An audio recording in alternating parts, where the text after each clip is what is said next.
my goodness. Welcome, everyone. I'm Karen. I'm Linda. And this is Where is Your Focus? Where's Your Focus podcast? Our 18th episode. Oof. And I know, right? It's crazy. It's crazy. We're going to start off again with the Schumann's resonance, which we always start off with. And then Linda's going to go into the moon. So we'll go quickly. Well, not quickly, but we've got a lot of stuff on the agenda today. So what's going on? Well, there's really not a whole lot at HeartMath, which is 2 days behind, right? We had a couple of spikes during the week. That would be still Alberta it was pretty high. It was up on the 28th at 145.5 power, but it's been declining since then. It's down to 59.5 as of 2 days ago. Saudi Arabia, which is the one that had been high, was at 129 on the 28th. So the same day they both hit their spike. But since Sunday, that's been continuously falling, and now that has gone flat. So we have nothing there. Yeah, so it's a little strange. The rest, they're pretty much the wave, right? There's not a whole lot of difference. Lithuania spiked at 163 on the 24th. South Africa 473, but has been declining since then. So there's not really, it's that wave that's going on, right? So in Italy and Russia, if everyone remembers, we've had some blackouts. So there was another blackout this week. Between the 25th and the 26th, we had a blackout of 16 hours. So... And what's funny with that one is, well, I shouldn't say funny, but different with that one, unusual is what they're saying, that on the 24th, there was actually a triple spike where the frequency, the amplitude, and the quality, the 3 meters, reached a maximum. Well, not a maximum, but they went up at the same time. So they spiked at the same time. The frequency went up to 8.26. The amplitude was 32 power, and the quality was at 18. And they're saying that was pretty unusual. So there was a blackout of 16 hours around the 25th, 26th. And today we're at 8.28 hertz, or we went up that high, but now it's returned down to 7.6. So we've still got those ups and downs, right? And today we're at a power of 37 there, and those are day on. So you can go there and read the comments on disclosurenews.it. So that's in Italy and Russia. Yeah. So what's happening with the moon? Well, we just finished our full moon, and it was the super moon. This one doesn't occur. I think it occurs only once a year, right? The super moon. Yeah, I think last year we had it twice, though, but that it very rarely occurs twice in 1 year. Mm-hmm. Yeah. So, and the intensity of it, I have to say, like, I saw a lot of people posting they were having a hard time sleeping. The mind wouldn't stop, just kept, And I have dreams, a lot of crazy dreams, and waking up 3:13. 3 nights in a row. Wow. Yeah, 3 nights in a row. 3:13 and then 4:45.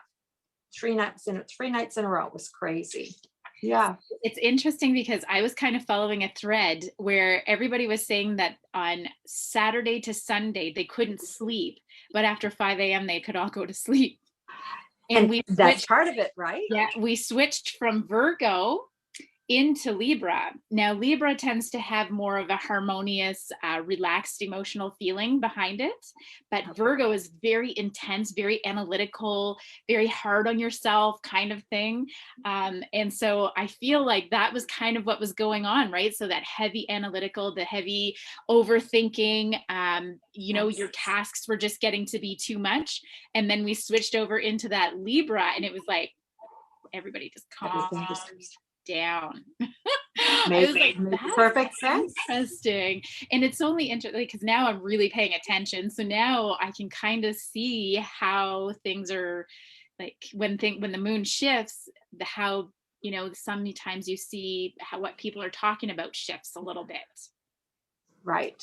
So that's been pretty interesting. So we went into Libra. Now, Libra is all about harmony, right? And we all have different cycles. And so it's about the different parts of yourself that you're not in harmony with. So if you were having any hard times over the last 3 days, this is where you're going to see where the hard time was coming from, is where are you not in harmony in your life? Right? So we have 12 different areas, 12 different learnings that we're doing. So if those are not in harmony, you're going to have these feelings and these emotions starting to come up. We switched into Scorpio yesterday. And the Scorpio is more of the intuitive, right? Very, very intense emotions, but intellectually very quick. Right. So this is when we may see our skills start to shine, and have those aspects of ourselves. Like it's a really great time to finish goals and to complete projects, because we have and that started yesterday and that's going to go until Thursday, tomorrow. So it's a really great time to try to get the extra energy to complete those goals, get those tasks done. And that's what this phase is. Now we are on the waning phase. So we're past the full moon. We're coming around the other side. So now energy is starting to drop.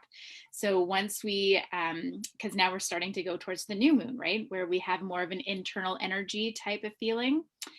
So we want to be starting to complete those tasks and those goals that we might have set out on at the beginning. So, I'm going to start talking too about when you should be goal setting and how to do that according to the moon phase. Good. That's awesome. Yeah. And so then on Thursday, we switch into Sagittarius. And the Sagittarius is all about taming the animal. Right. And it's really good if you're having a hard time through this phase, if you're feeling very anxious or anything like that, get outside, work in the earth, be outside, because the Sagittarius loves to connect to nature, loves to be like that earthy being. So just get outside, connect to nature, and it may help you with, if you're kind of feeling a little bit upheaval, lots of emotions at that time, that's probably going to help you through. Good. And that always helps anyway, right? Anytime. Yeah. Yeah. I spent, I think the last, I started doing my seeds. So I've been working in the ground for a while, at least a couple of weeks. I know. I seen you got your little greenhouse thing happening, and looks you always got so many awesome projects going on over there. Sometimes a little too many projects. Sometimes you bite off more than you can chew, right? Oh, I hear you. But it's all fun. It's all fun. It is. Yeah. So today, what can we expect today? So today we are talking about meditation. Now, this is obviously a very huge topic, and it's hard to get it all into one session. But we're going to talk about what meditation actually is, the benefits of meditation, some of the history, and some of the different types of meditation. And then we're going to finish off with some good meditation tips to help you to be able to do some better meditation in your life. Well, not better meditation, but get started, right? There's no right or wrong way to meditate. And actually, what people don't realize is they meditate more than they think. Yes, that's right. Because people see meditation as sitting in a, like, I was going to say like an Indian, but you know what I mean? Sitting, I don't even know what that's, with your legs crossed in front of you and, with your eyes closed. And that is one type of meditation. Yes, you can sit and meditate like that, but you meditate lots of times during the day. When you're walking in the woods, you meditate. Sometimes when you're doing the dishes, you meditate. There's all kinds of ways that you're meditating and you don't realize that that's what you're doing. Driving, you meditate. Driving all the time. Yeah, exactly. So there's just so many different ways meditation is happening in your life, and you just don't realize. So when you sit down to try to force yourself to meditate, just remember that is happening more often than you think. Absolutely. Absolutely. Yeah. So we'll start out with what meditation actually is. And what we've done is, you all know that Linda and I meet before. We always go over all of the notes so that we've got everything kind of on the same page. And we've actually gone through a couple of different definitions of what meditation is. And we decided on one that Linda had found, which was really, it really kind of explains it. Um, in an easy, in a simple way, right? So if you want to go ahead and read that, Linda, or say what you had, that one. Sure. So this definition that I came across, I really loved it. It was simple. It was just bringing your attention to the present moment over and over and over again. And again, like when we talk about when you are driving or when you're doing the dishes or you're cleaning the house or you are going for walks, that's exactly what you're doing, right? You're bringing your attention over and over again to the now moment. So you're aware of what's happening around you and what's going on inside of you. Absolutely, absolutely. So it's kind of like training your mind. It's a mental exercise where we're training our mind to focus, basically, and it helps with focusing and keeping your attention on one thing, and then the awareness, like you say, of what's going on around you, right? Mhm. Exactly. Yeah, It's also the mental exercise of training your mind to focus your attention and awareness. So it, and also, which I don't think that we talked about much about this the other day, Karen, but writing is a really great way to, absolutely. Journaling. with it within this, is to focus your attention and your awareness in one direction, right? And you can do meditative writing, and that's a whole other topic of conversation, but that is also another type of meditation. That could also be another show. Journaling. That could be a show. That could be another show. We're always looking for topics. We are. Yeah, for sure. So yeah, so it's basically training your mind and your body, really, to achieve that mentally clear, focused, emotionally calm state, right? That's right. Yeah, Exactly. And in our exactly. day-to-day life, we find there's so many situations that our body can really feel under pressure for or stressed, and we're producing a lot of adrenaline in those moments. And the meditation is really to try to calm the mind, calm the body, so that we slow down that production of adrenaline. Absolutely. Yeah. It brings us to a more stable state, right? Good. So that's pretty much what meditation is. And now we'll just get into a little bit of the history, which goes way, way, way back. I mean, it's got prehistoric origin, and really the only way we know that it goes that far back is because of the hieroglyphics. That's right. Right. So anywhere from 5,000 to 3,500 BC is where they found the hieroglyphics, and that's how far it's gone back. But the earliest documented records were around 1,500. Yeah. Yeah, and 1500 that came. BC. Pardon me. 1500 BC. That's right. 15. Yes, exactly. 1,500 BC, and that was in ancient India. So, and we all know that Buddhists and the Hinduism, that's kind of where all of the meditation came from, right?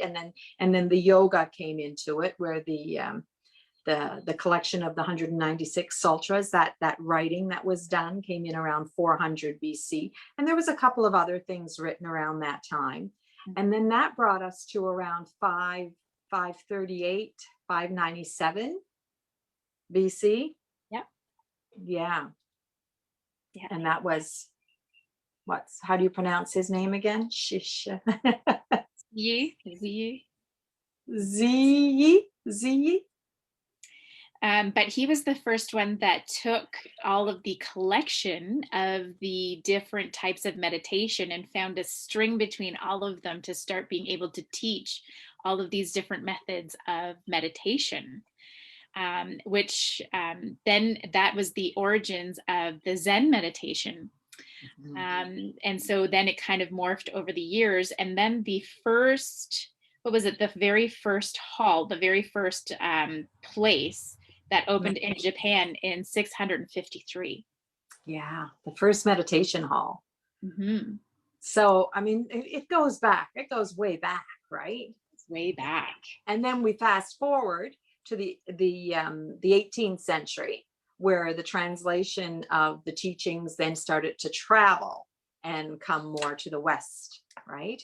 And then we saw a couple of books that were published in the 1920s. That was the Tibetan Book of the Dead, and there was another one, the Siddhartha, and that was the story of Buddha's spiritual journey.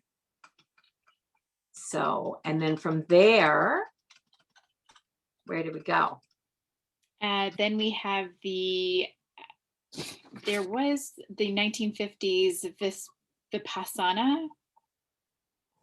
So that was the start of the mindfulness movement. Uh-huh.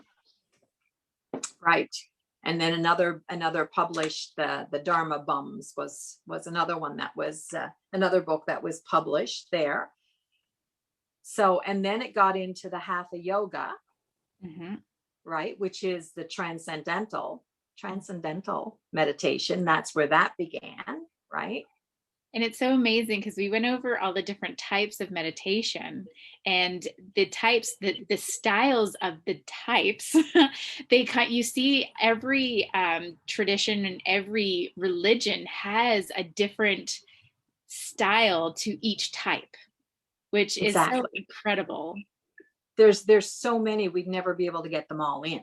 Yeah. So we're basically, what we're going to do is we'll basically talk about the types and then some of the styles within the types, but we'll never get to all of them. So no, there's no way. I mean, but then when we get to the 1980s, it's still not popular. Like, it's still not, even though it's now been in America, and it's been in Western, and it's still not popular. So in the 80s, when Linda was meditating, no, I was like, well, because it was in early 90s, I started meditating, and I bought I bought a book on meditation. Yeah. And I was like, when you said, oh, it was still not popular in the 80s. And then they had their first like big gathering, I think you said, in like, what was it? A study published in 2012 first. That the 2014 was the largest meditation. Yeah. Like, holy smokes, I had already been meditating for like 14 years at that point. I know. Like, how is that possible that it wasn't more popular? And I mean, you were called all kinds of things, Linda, because I mean, personally, I was not knowledgeably meditating at that point in the 1980s. I had just graduated high school in 81. So I was not, I wasn't even close. And in the 90s, yeah, maybe is when I around started. In the 90s, I would say. My son was born in 1990. So it would have been shortly after that I started. Yeah. And that's pretty much when I started my meditation practice, right? So in the early 90s, it was pretty much straight out of high school. I graduated. But you talked about it. I talked about it. And I did it.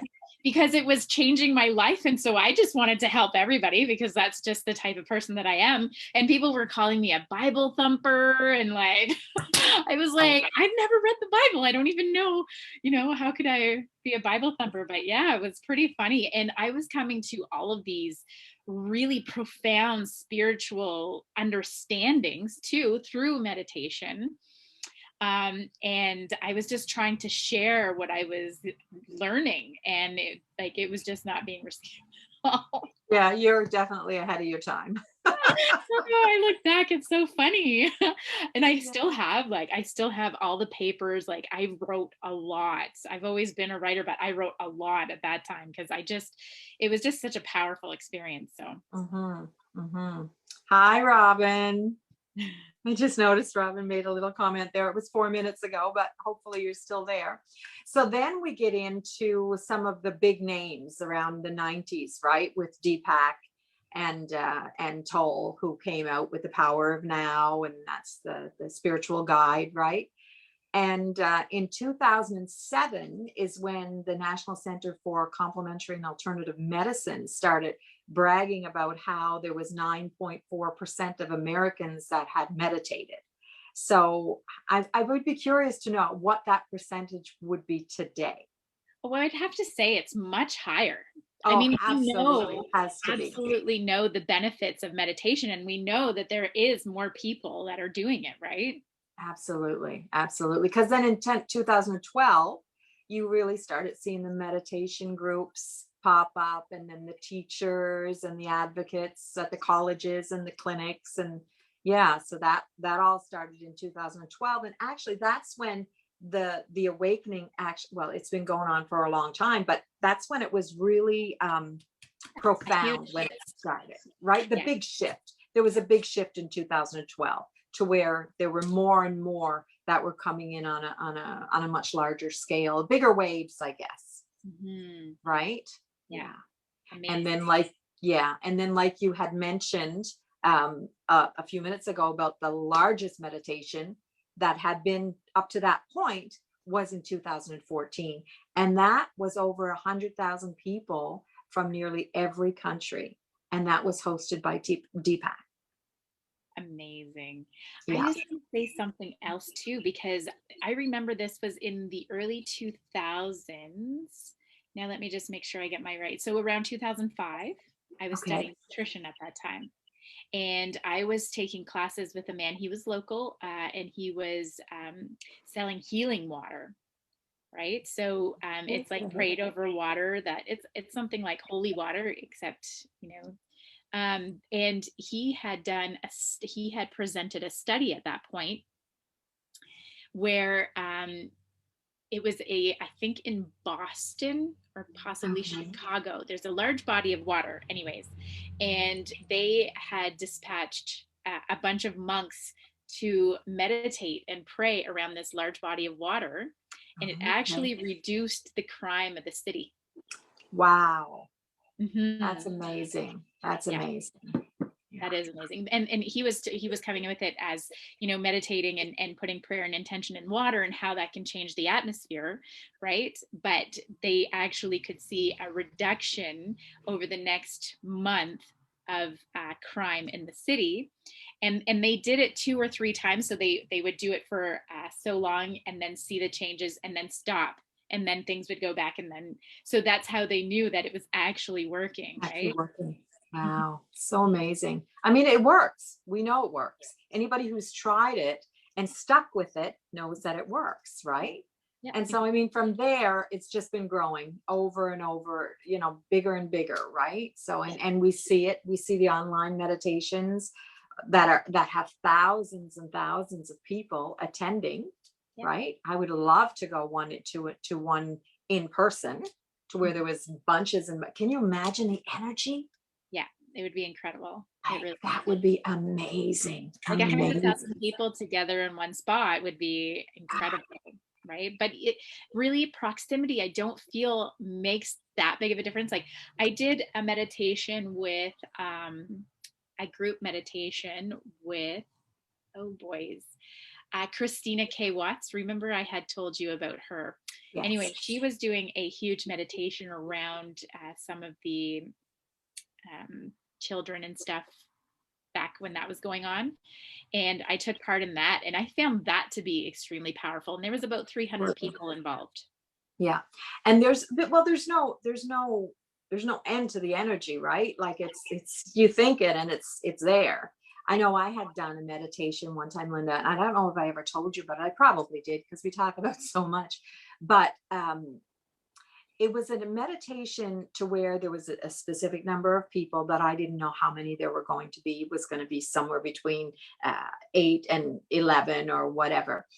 And when we did the meditation, it was our goal in the meditation to connect in the meditation. And what I did was I went in early. Did I tell you this story?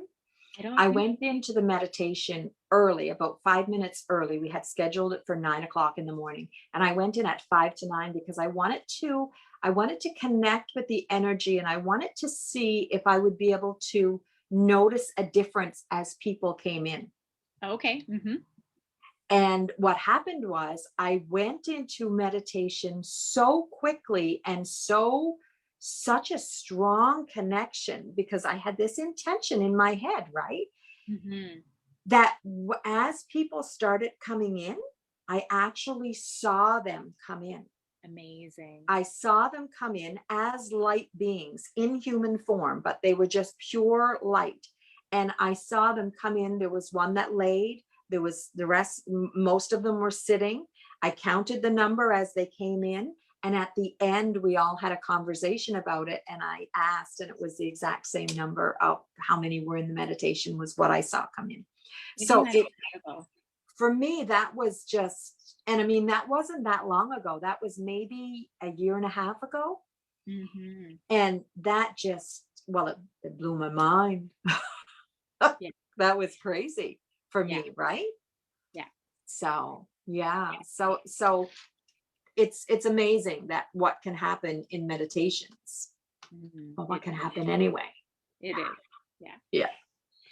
So some of the benefits, I mean, there's like insurmountable amount of benefits to doing meditation, but it's increased calmness and physical relaxation, decrease in decrease in high blood pressure, heart disease, like everything, lessons in emotional reactions and impulsiveness. Absolutely. Also helps with coping with any kind of an illness or pain, Anxiety, stress, of course. anxiety, stress, improves your sleep. Mm-hmm. Overall well-being, improves your relationships. Like the list is never ending. It's true. It's true. And it's also been in studies, they've shown that it's also lessened impulsive actions like addictions or anything like that. Well, So and that's a big thing. yeah, oh my gosh. This was a huge thing. I watched the Superhumans, and if anybody has a chance to watch this movie, you should watch it. Karen had told me yesterday, and I watched it. And I thought this was amazing, is this lady who she needed, like, I think bifocals to read. Yeah. And then she would actually have to hold her phone with a magnifying glass in order to be able to see. Yeah. And through the exercises and meditations, she started reading with her mind and not her eyes, and never had to use anything to read anymore. Absolutely. That is incredible. And it's absolutely incredible. And the studies that they did, Linda, with the blindfolds on the children, and the children wearing blindfolds and riding their bike, and like, it was just mind-blowing, right? And you could tell that they're very seasoned in it and that they practice it often, because there was no hesitation. Like one thing would go up and they'd be like, boom, they would know exactly. It was round, it was red. It was like, I was like, wow, that is so incredible. And what was so interesting, I know we're getting a little bit off topic here, but I watched that show. It's on Prime, if anybody is interested. It's called Superhumans. It's on Prime. I watched it the day before yesterday. Of course, the first thing I did, because it was late in the evening when I watched it, the next morning, of course, the first thing I did was call Linda or let Linda know about it. And then Linda went on and watched it. But what was I going to say? The spinning of the... No. Oh my God, it's gone now. Anyway, if you want to watch it, there's so much there. We were getting off topic. If you want to watch it, go ahead and watch it, because there's just so much on there. And I know what I was going to say. I got really excited. When they would first start, they would hold a card up in front of them, a certain color. And as they were going, I thought it was really interesting, because they'd take the card of a certain color and they would actually put it behind their head and then come back. Did you notice that? Yeah. And that is so cool. And there was one guy on there, I don't know if you noticed, Linda, when he was walking with his head turned to kind of like they were seeing in through the back of their head. Okay, I didn't notice that. You didn't notice that? There was one when they were walking, there was one walking, and as he was going, he had his head turned. And I mean, the eye of God in the back, right? So I just thought it was really interesting. Yeah. So again, Superhumans on Prime. If you have a chance, go in and watch it, because it's pretty amazing. And if you have children, there's things in there that you can do with the children. Yeah. And I mean, it doesn't. My daughter played different games like that all night. Oh, after so much she fun. just loved it, right? So Yeah, that's amazing. yeah. Okay. Um, So where are we? Back on topic. We do that a little bit, but that's okay. That's okay. We're allowed. yes, that's right. So the benefits and the beauty of it all of meditating, right, is certain types of meditation, they're accessible anywhere. All That's you right. need is your mind. Yeah, You just need your mind. You don't need anything else. You have everything you need. so true. So, so amazing. So true. Um, And we're at 2:30 already. Like, where does the time go? I know it's true. It goes so Yeah. fast. Yeah. Yeah. Yeah, So I I know guess some we'll of that get stuff. into the types of meditation. So I think we've got 9 types of meditation, and we've got some samples or some examples or and of different styles in different types. Yeah. So the first one we've got there is mindful meditation. Mhm.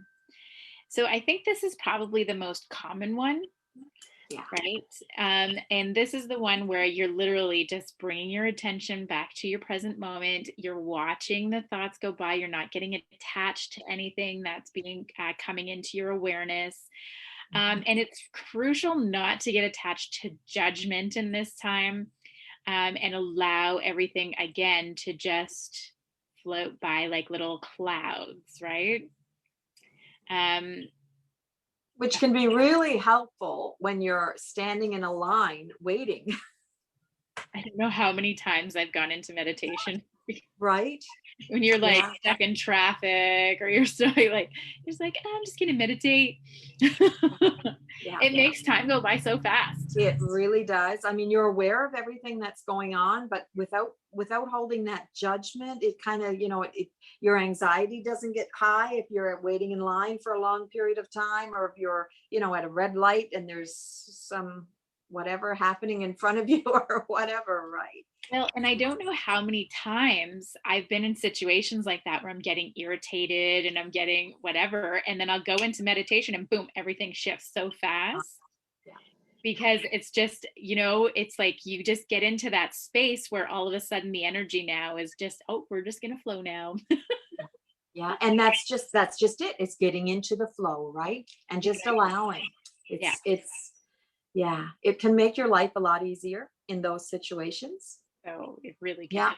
Yeah. for sure. For sure. Is there anything else we've got there on that one, Linda?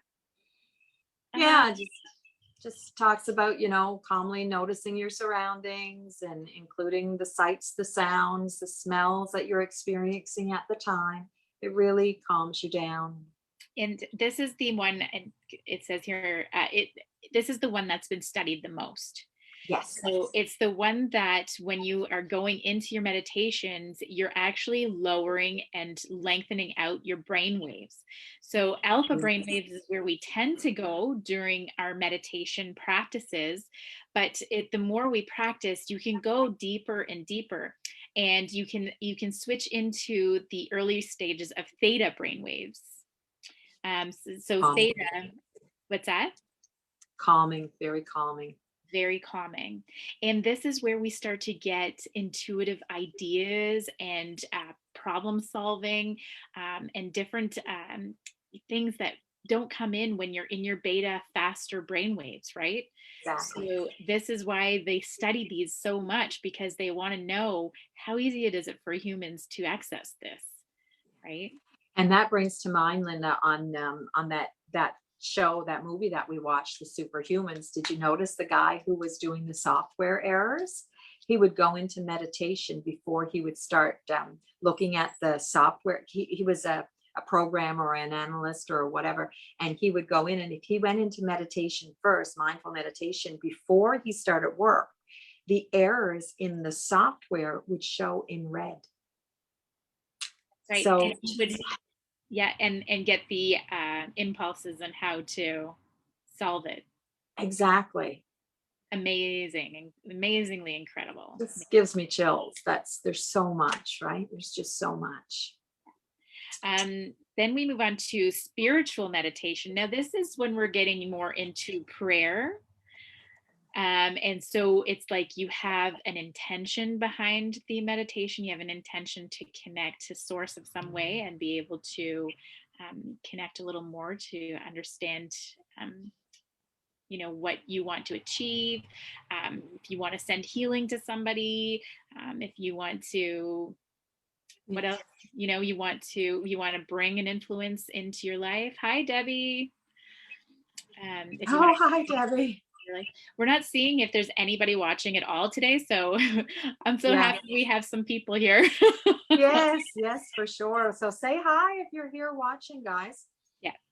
But yeah, and I mean, meditation, pretty much every religion does some kind of meditation. So Exactly. There's a lot of spiritual parts to it. And then we get into the focused meditation, where it usually includes one of the five senses or sometimes more, right?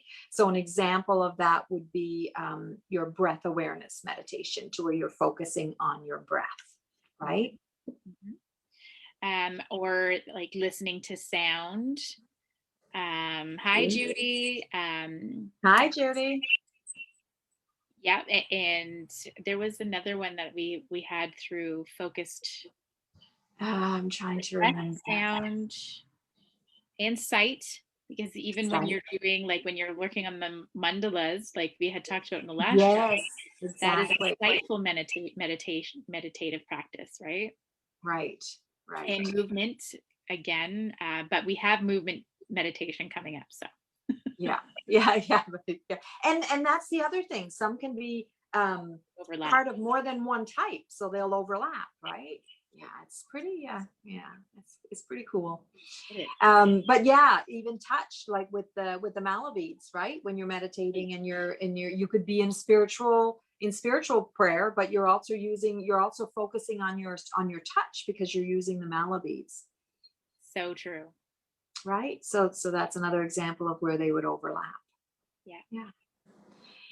And then the movement meditation, which is anybody who does yoga, that's a type of meditation, right? There's so many different types of yoga. Qigong. That's another one.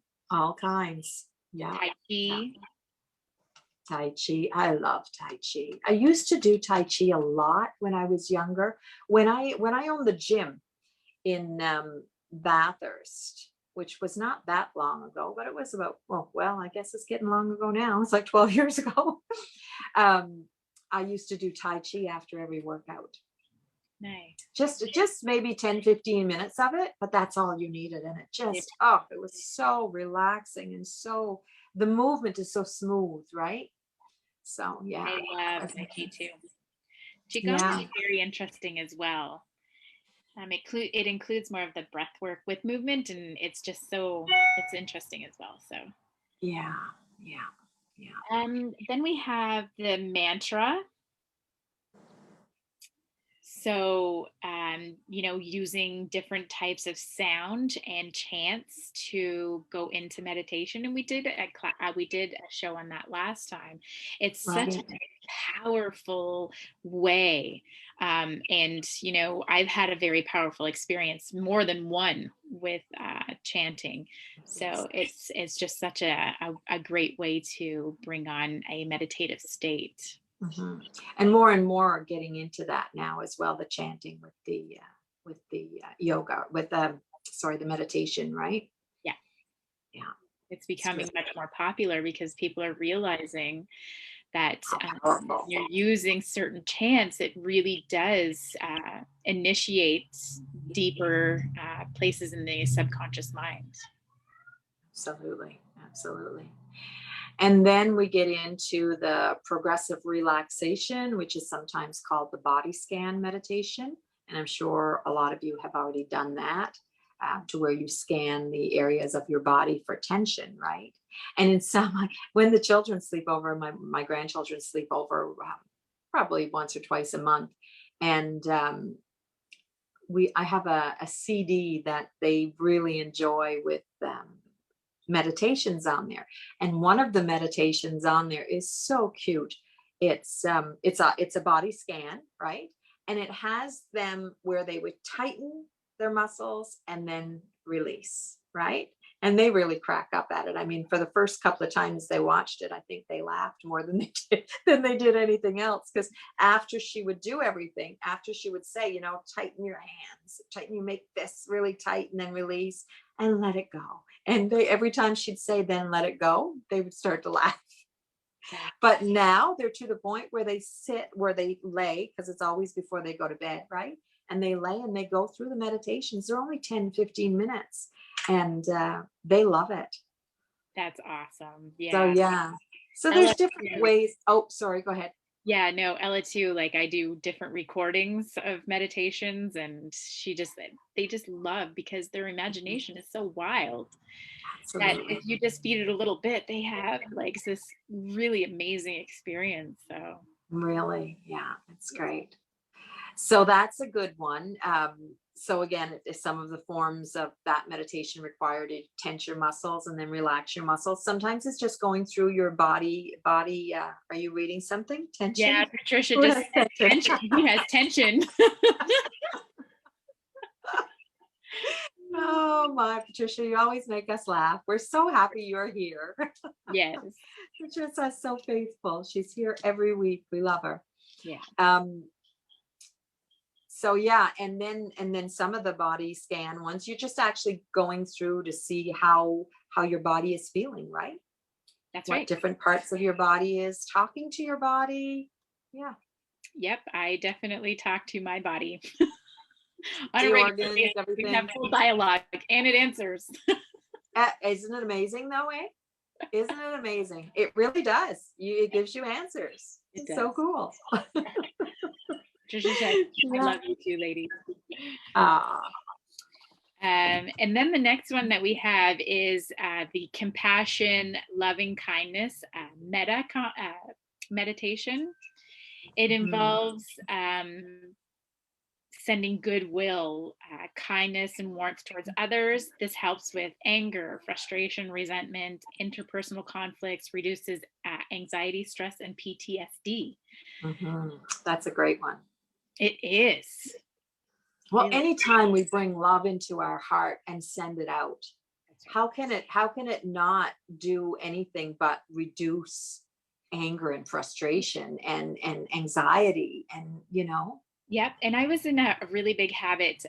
So when I first started doing meditations, I had bought a book on meditation, but mostly on aligning your chakras. That's how I started, right? And so I would visualize my chakras according to what this book told me to do every day. After a while, it's just started to turn into its own thing, right? And all of a sudden, I just had this feeling like I really just wanted to send the heart center and connect with all heart centers all around the earth, right? And so I noticed that when I started doing this, I would start, like, the energy as general started to move more. It was like I was connecting more with more people. I was it just seemed to allow me to create more and manifest more of what I needed, or what I didn't struggle so much after I started doing that. Okay. It's a really interesting, and I would just visualize it as the whole world. I would encase the whole world, and I just felt so supported after doing that. Right? Nice. Universe Which really stands liked to that. reason. Stands to reason, right? Because you're balancing your energy centers. And once your energy centers are balanced, and I mean, don't get me wrong, they can go out of balance very quickly and very easily. So if you're doing that on a daily basis, there's so much good that comes out of it. Absolutely. It just makes sense what you're saying. So Yeah, that sharing that with other people, even though they're not conscious of it, I just feel like that I was getting rewarded for doing that. nice. Like that's how it felt to me at the time. But I was Nice. young too, but it was like you just notice like, that things Right. are flowing more. That's amazing. That's so cool. Yeah. And then we get into the transcendental meditation. And we had a little conversation about this yesterday, because we're trying to figure out exactly what it is exactly. And from what I understand, it usually involves a teacher who, if you're doing the transcendental properly, the teacher is actually giving you a mantra. that and the teacher is the one who does the, based on complex factors of anything from your birthday to how long they've been teaching or anything to that effect, right? But some people will choose their own mantras, and it is a form of transcendental meditation, but it's not exactly the I don't want to say the proper one, but the original, I guess. Yeah. So it involves silently repeating a mantra for 15 to 20 minutes a day. Yeah. And then that will bring up, apparently it brings up both spiritual and heightened mindfulness. So it's very powerful, and which can cause the Kundalini or, to come up. Yeah. Rise up, Kundalini. Rise up, rise up. Yeah. All kinds of fun. That's right. And then we have visualization meditation. And I find, like, for me, visualization meditations were the best when I first started, because it kept my mind on track. I agree 100%. Yeah. So especially because there wasn't a whole lot when I first started. I mean, there was no YouTube. There was no, like, you didn't, even when you went to chapters, finding a book on meditation or the chakras was like a long shot. Yeah. And so when I bought that book, like, I had to, the first couple of times I had to read a little bit and then kind of go in and visualize and read a little bit more, and then it started to come, right? And then I was doing it on my own. But don't be overwhelmed if you're not able to like, find a good visualization meditation that works for you. And I found that was the best way for me, is having a visualization. It didn't work just telling my mind, just don't think.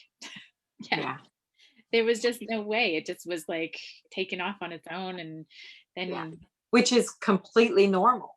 Yeah. Completely normal, right? Yeah. The main thing is bring it back. Bring it back, right? You're always going to go off and wander until you become really, really experienced. And even then, depending on what's going on in your life, your mind is still going to go, as long as you remember, just as soon as you realize, just bring it back. Bring it back. And I find at this point in my meditations, when things, even if I'm really stressed out, and my mind gets drawn to things, I have this visualization that I do where I'm like sending the string back to that, pulling my string, and then putting a barrier. And that seems to tell my mind, okay, we're not thinking about that right now. We can focus on what we're doing. But even if it's people, if it's a situation, whatever it is, I find that can really be a huge assistant to bringing my mind back from. Good. Yeah. And you'll develop little tricks like that as you're going, right? Mm-hmm. So little thing, you'll find like some things that will work better for you than they would for somebody else. You might discover your own ways of doing things, right? So exactly.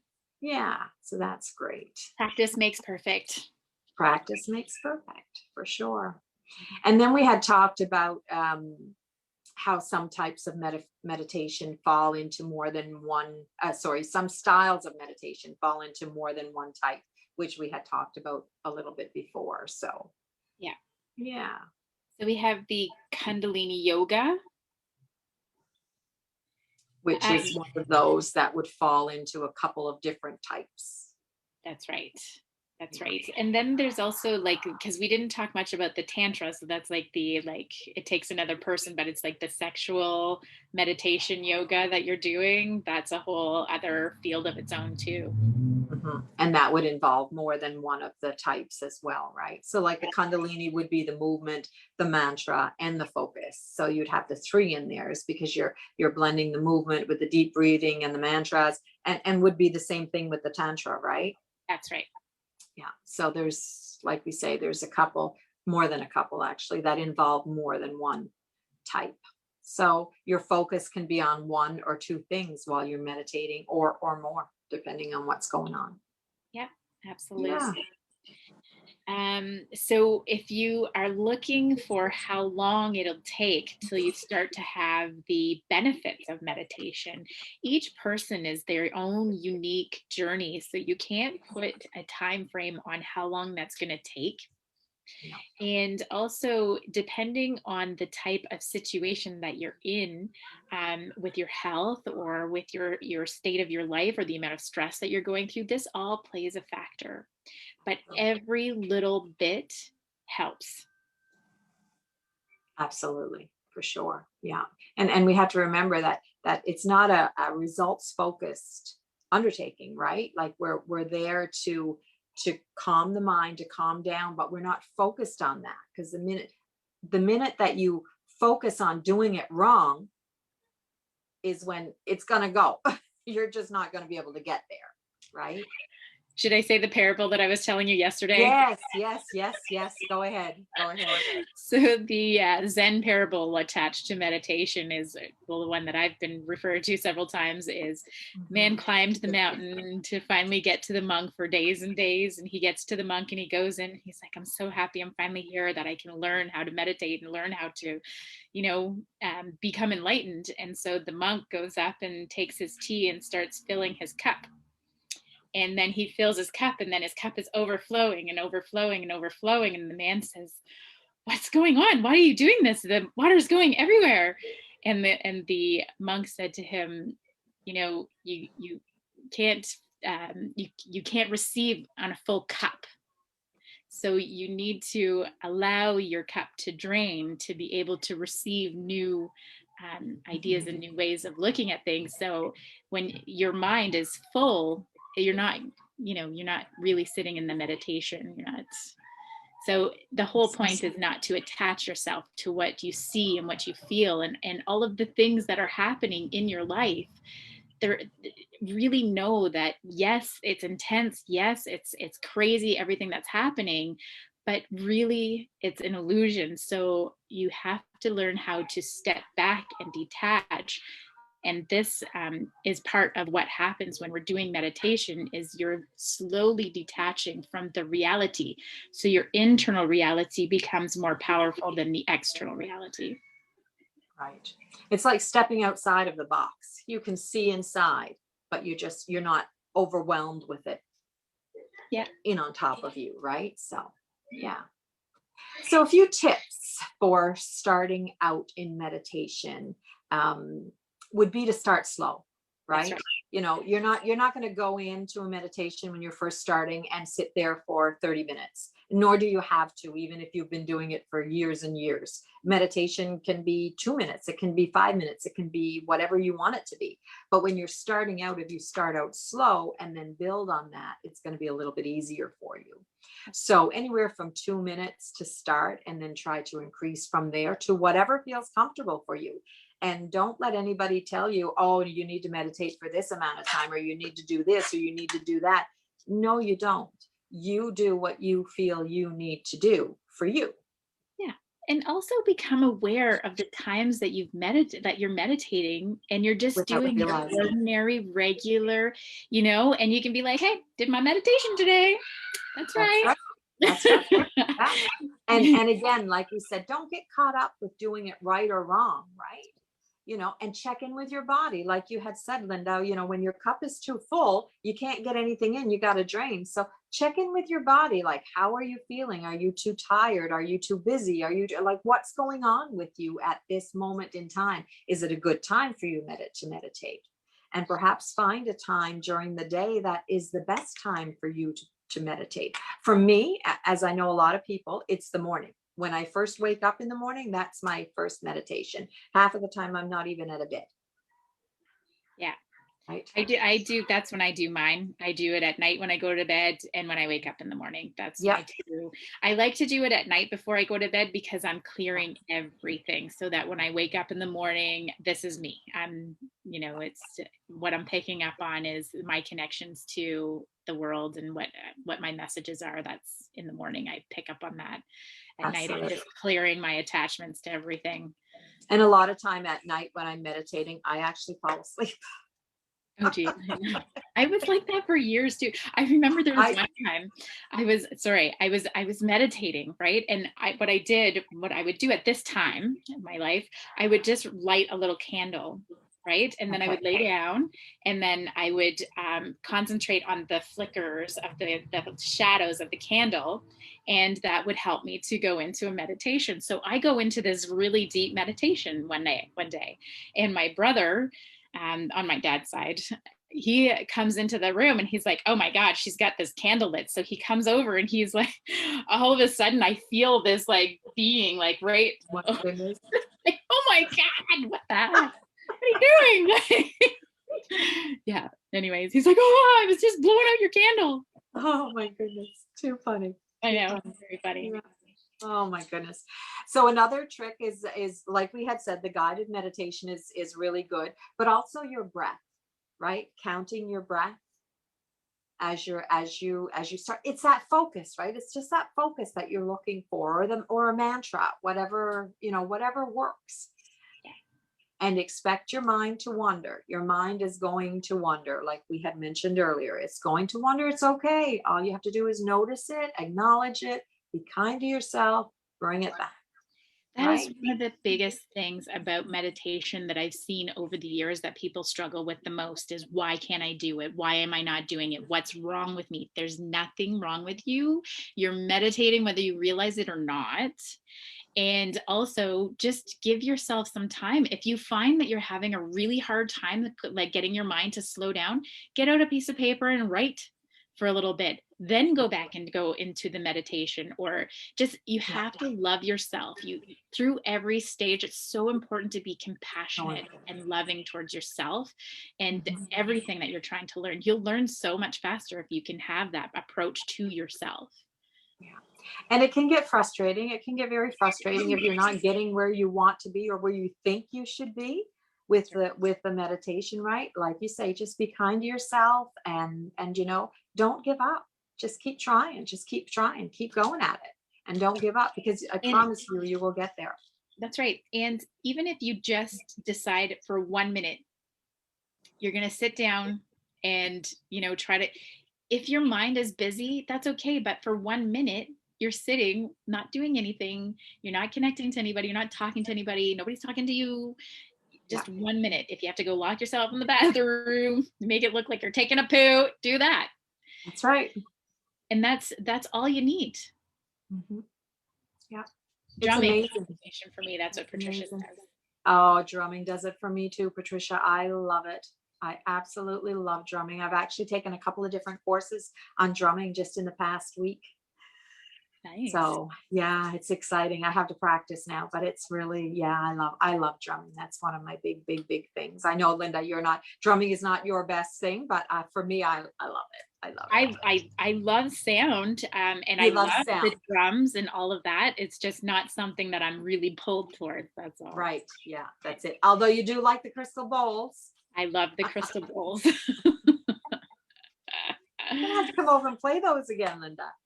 I know. I think about it often. It's funny because I had them out. I put them out last night, and set them all up. And I went in and Luke came home, and he said, when he came in the house, I was already away from it because the kids were in bed. And he came in and he said, Karen, he said, I was telling one of the guys at work about your crystal bowls. He said, get on them there, play a little bit, and I'm going to take a video. So he took a video of me play, and he took it to work to show his friends or his colleagues, right? Yeah. So I thought that's pretty cool, right? That's very cool. Sometimes you just don't realize that they're picking up on different things, and yeah, it's pretty cool. Planting seeds. Yeah. So the biggest thing, like we say, is commit to it, and then be grateful. Just be grateful for who you are and where you are, and know that you're exactly where you're supposed to be. Yeah. Right. So we have 2 minutes left, and we got a lot to talk about in 2 minutes. Yes. Next podcast. First, let's do the shout out first. You've got a shout out there, Linda. I do. We are shouting out today Enya Kim Trites. She has a little practice that she does here locally. And she does different types of energy healing, sound healing, cupping massage. And she does treatments for addiction, pain release, to help quit smoking. So, she has a lot on her roster, and she's always willing to provide lots of value on, social media and stuff. So wanted to just do a little shout out to her. And if you're interested in her, we will post her links there. Yeah, we post the links of anyone we shout out in the comments. So if you're looking for that, she'll be in the comments within the next little while there. Mm-hmm. And the next podcast, we had talked about doing forgiveness. That's right. That's our next. Yeah. The next one we're going to be talking about is forgiveness. And we know forgiveness is such a powerful tool in our healing and our inner peace and in our life in general. So I think it's going to be a great show. It's going to be another packed full one. So we'll never get everything into it, but we'll get in as much as we can. Yeah. And then we have some announcements coming up. That's right. So our season is going to come to an end at the end of May. So we're going to continue doing weekly shows until the end of May. We are starting in April a lineup of light workers that we want to bring on and interview and allow them to talk about the healing that they're doing and the practice that they're doing. So they will be all local light workers. So anyone who is around the Moncton area, Moncton, Riverview, Dieppe, if you're a light worker and you are interested in coming on our Where's Your Focus podcast for an interview, then give us a call or send us a message. We're looking for 7 people. So that will be going from April until October. Now, our summer season is going to start in June. So from June to October, those 5 months, we're only going to be doing one show a month rather. So rather than the one show a week, we're going to take those 5 months and do one show a month, because both Linda and I have there's a lot of things going on with outdoor stuff, gardening and all that stuff, that we're really busy during that time. So this is what we came to an agreement on just yesterday or the day before, whenever it was. So then we start back in our regular season on November. It'll be the first Wednesday in November to when we start back to doing our weekly shows at that point. Yeah. What else did we have there? Oh, the giveaways. Yeah, we've got some giveaways coming up during the summer season. So be watching over the course of the next little while, and we're going to let you know exactly how you can get your name in. Exactly, get your name in for the giveaways that we will be doing. Yeah. So again, we're looking for 7 people who are light workers, way showers in the Moncton, Riverview, Dieppe area. If you have a business, or if you're doing, whatever it is you're doing that you want to come on and talk about, then let us know. We're looking for 7 people. So that's 1 a month starting in April. Yeah. Was there anything else, Linda? I think that was it, eh? Covers it all. I think that covers it all. Good. Awesome. All right. So next week we are doing the forgiveness next Wednesday, and we will see you all there. Hopefully. Thank you for watching. Thank you, everybody.